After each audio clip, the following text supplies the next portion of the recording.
Hi, welcome to our goat farm. This is Nanya.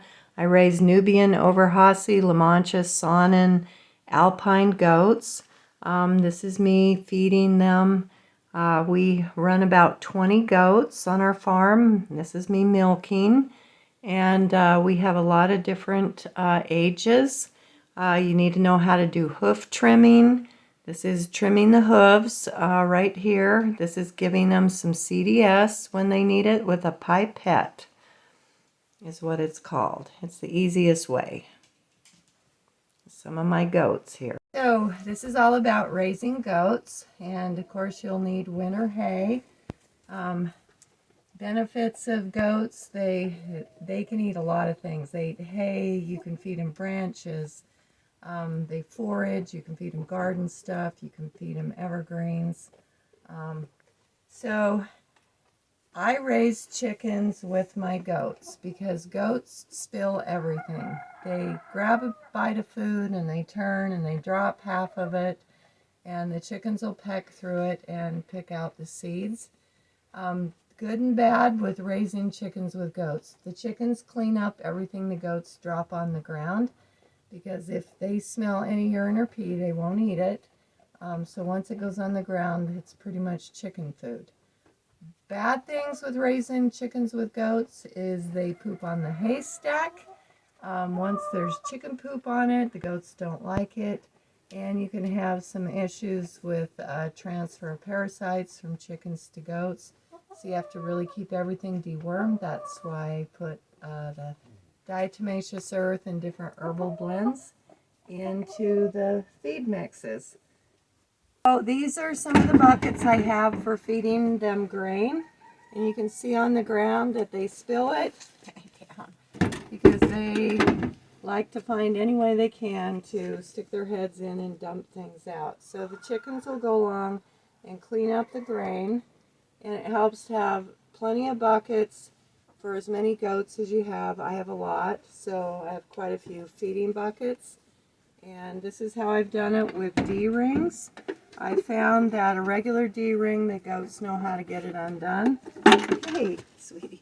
So these are locking D-rings, and you can, that way you can unscrew it, take it off. The goats can't get it off, and you can clean the buckets out, because they tend to put their butt right up where they eat and poop in their buckets. And it's just what happens. So if you want to refeed them, you have to wash the bucket out first. So I have a toilet brush and just for the barn. Okay, so I've tried all kinds of different ways to put the hay out and coffee. What happens is the chickens will scratch the hay up, and then the goats won't eat it once the chickens have scratched through it. So right now I'm using these mineral containers that the cattlemen get their mineral blends in. And I've drilled a hole through the side of it because goats tip over everything. So I've got it wired, and I've got different ones in here, and they're all wired to something, coffee, so that they don't waste so much feed. And then in the winter, there's different ways to heat the water. I bring them out a 5-gallon bucket because they tend to get the water dirty fast rather than a big trough. So I just fill it up that way, and I add my CDS to it. But you might want to add different types of little water heater units in there. I've tried a variety of them. These are some of the ways you can heat up animal water in the winter. There's this kind. I've found that it heats the water a lot, so it works better in a big trough. This is my favorite. They're little bucket heaters that you can put in just a regular 5-gallon plastic bucket. I've used this kind too, that you plug in and the heating elements on the bottom. I actually have found these last the longest, and I like these the best for goats. Okay, so this is my milk room and my barn. I started off milking under a tarp, and so over the years I've tried to improve.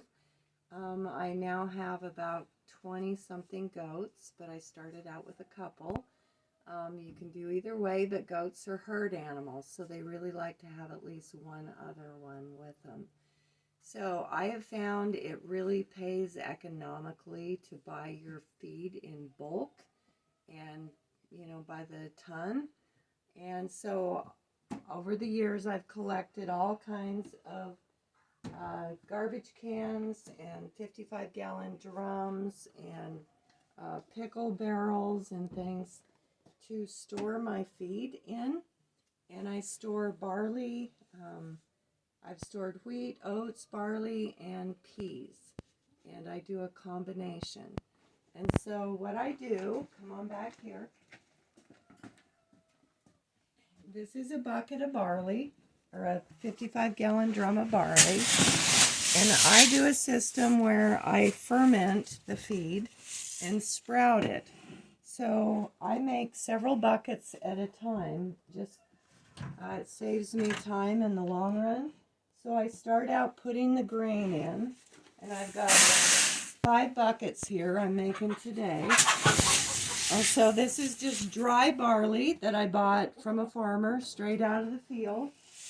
You pull in with your truck or your trailer or dump truck or whatever, and as soon as he cuts it, and I go straight from the combine into the truck. And then we haul it here, and then we scoop it from the back of the pickup and carry it in here and dump it in the barrels. And that gives us our long-term yearly storage, so we have enough grain for a year. These buckets will feed the chickens and the goats, and in the past I've also fed pigs, and but I add whey and things like that to the pig feed. So what I'm doing is I will fill every bucket about 3/4 of the way, and the rest will be liquid and water for the sprouting process. So, okay, so we dried a whole bunch of comfrey. It's hanging from the ceiling. Goats love comfrey, and anyway, we get it down, and it's lasted really good. We just took hay ropes and put them around it and made like a noose and hung them. They're just hooked to screws that are hooked to the ceiling up there, because it got it out of the way and made it where the goats can't reach it and the chickens. And it can be added to the feed, or it can be fed to them on a stanchion directly, just to give them some extra nutrition through the winter. Okay, so I have my barley in my buckets, and now this is some ground peas that I'm adding for extra protein. So I'm going to add these to every bucket, and I'll just do one bucket to show you. And then I'm going to add some kelp.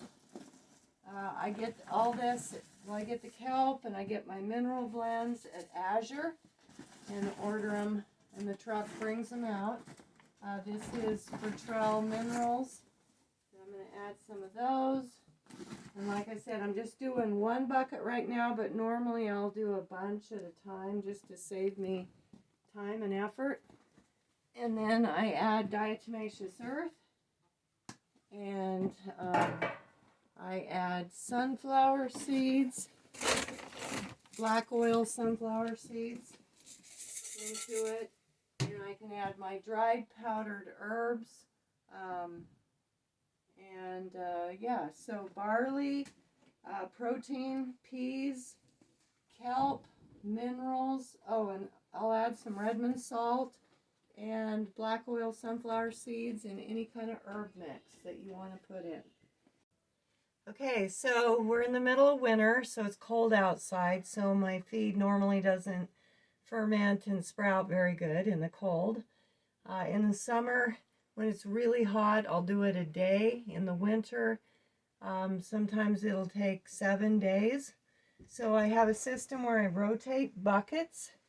And so this one is the bucket that's ready for use here. And each one is the next day's ferment. And what I do is I take the dry mix that we just made, and I bring those in here.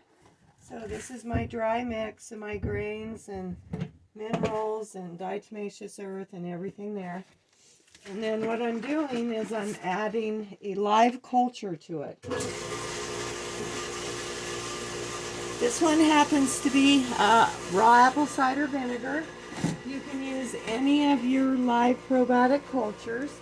And then I'm adding some molasses for the animals and the microbes. It'll help proliferate the microbes. And I just refill these. I get them at the feed store. Sorry for the noise, but this is where we have our cistern and our pump for the well. And it just happened to kick on. So, and then I will add water to this. So pause. Okay, so here's my CDS.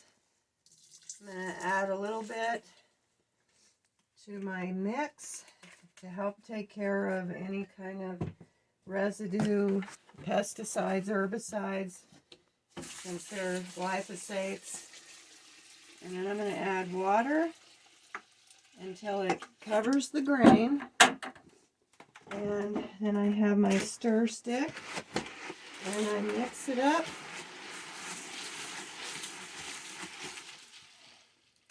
Like that. And then I put a lid on it. And I put it in my rotation. And so if you look, you can see, let's see if we can find sprouts. So here's one. You can see it's sprouted, it's fermenting, it's got it's in good shape. It's nice and plumped up from the soaking and sprouting, and each one is going to be less. And so as it gets warmer, I will add the water to the grain later on because they ferment so much faster the hotter it is. And when it's really cold, I leave a light on in here so that it'll still sprout and ferment through the winter, and we don't freeze up our well house. So when I started out, the goats did not like wet grain. Years and years ago, they were all used to dry grain. So I had to add little bits of moisture at a time and work them into it. Now I'm on my third generation of goats. So these goats, moms ate fermented sprouted grains, and their moms did before them. And so they all think it's normal, and they eat it just fine. But in the beginning, if you're switching animals over, you might have to just barely wet it and work your way into it. So that's it.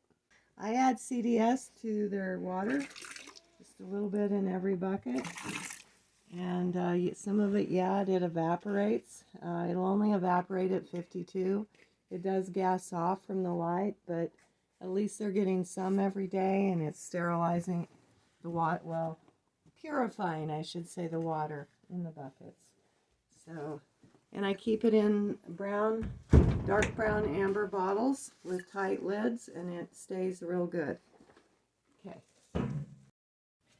So this is the way I strain my goat milk. CDS in dark amber spray bottles. I spray my milk filter.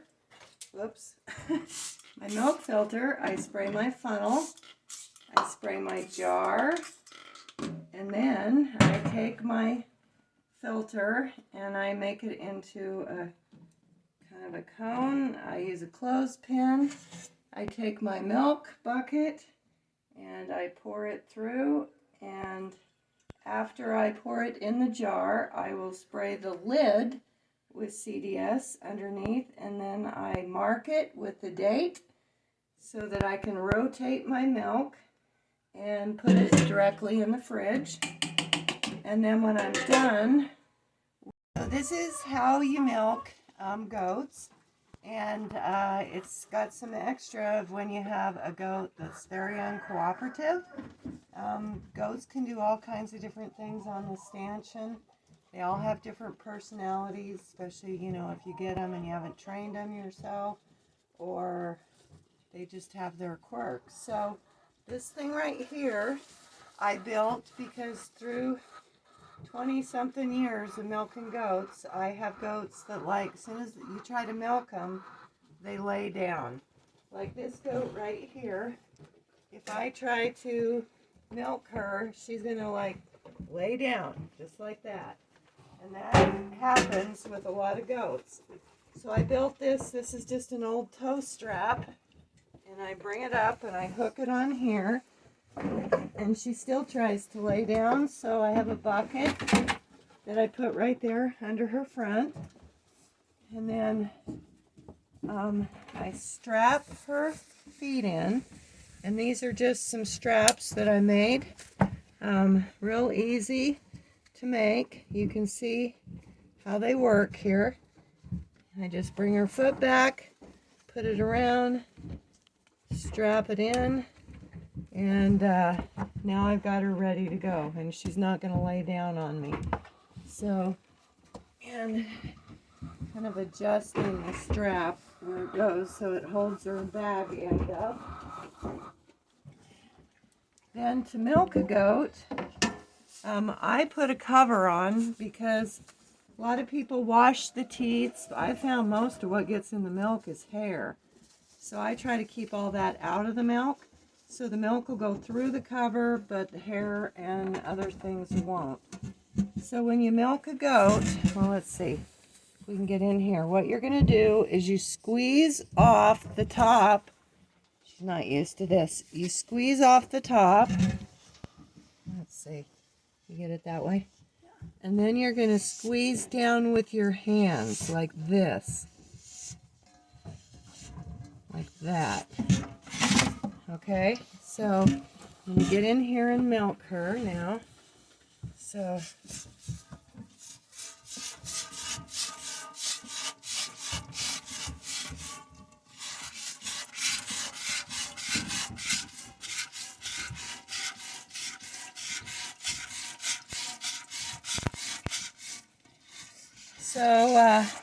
they get used to the straps, and I've had to hold her up with this big tow strap because even though I've been milking her for months, she lays down every single time. But the tow strap makes it easy, especially if you got anybody else that's got a substitute for you and they got to try to milk a challenging goat. And it was easy to make. I just kind of measured where I needed the height to be, and then I just put a loop in the end of the strap and I hook it up over a screw that I have in a board above her. And it's the middle of winter, so we don't have lots and lots of milk, and every goat is going to be different. In her, this side over here doesn't produce as much as this side.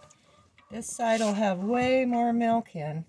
And a lot of times their milk will be up in the bag, so you have to kind of work it. The kids will push on the bag to get more milk to let down. So you can do the same kind of thing and just get up in there until you can feel that you got all the milk out of each one of the milk glands until she's empty, just like that. There's no more milk on either side. And yep, that's pretty much it. A lot of us are trying to come up with more ways to feed our goats than just grain. I'm working on there's different types of fodder or other foods that we can give them that we could grow here ourselves. So these are old squash that I have that they're starting to go bad and a little moldy. Well, the goats don't care about that. So every day I give them something, either some dried comfrey that we've hung on the ceiling or some of the old squash. And it helps to have all the right tools for chopping things, especially if we're having to grow a lot of our own animal food.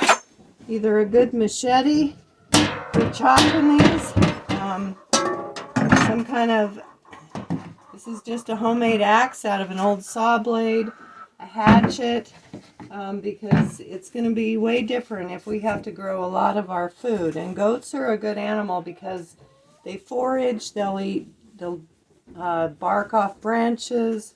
You can grow willows, poplars, fast-growing trees for them, a lot of garden things. They love squash.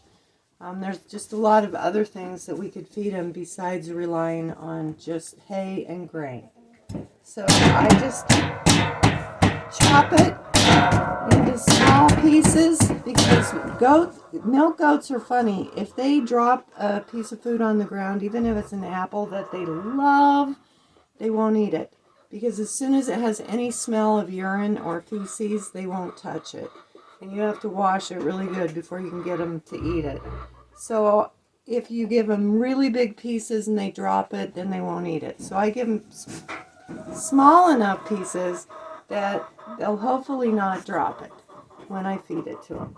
So that's it.